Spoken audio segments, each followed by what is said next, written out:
बिस्मिल्लाहिर्रहमानिर्रहीम। अस्सलाम वालेकुम दोस्तों आज हम आपके साथ हज़रत फारूक आज़म रज़ी अल्लाह तआला अन्हु और अहले बैत के साथ मोहब्बत का वाक़या बताता हूँ कि सैयदना सदीक़ अकबर रज़ी अल्लाह तआला अन्हु की तरह हज़रत सैयदना फारूक आज़म रज़ी अल्लाह तआला अन्हु भी अहले बैत से मोहब्बत फरमाया करते थे।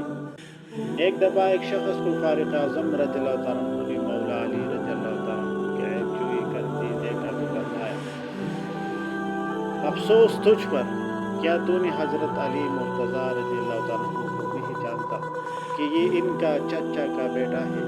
और हुज़ूर सल्लल्लाहु अलैहि वसल्लम के क़ब्र पाक की तरफ इशारा किया। फिर फरमाया, खुदा की कसम तूने रसूलुल्लाह सल्लल्लाहु अलैहि वसल्लम को अज़ियत दी है जो इस क़ब्र मुबारक में जलवा गर है।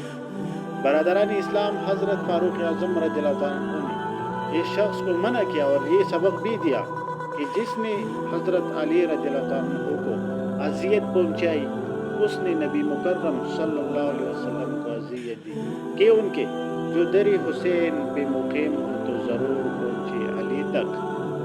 जो अली मिला तो नबी मिले, जो नबी मिले तो खुदा मिला। अल्लाह ताला हम सबको अहले बैत के साथ मोहब्बत करने की तौफ़ीक़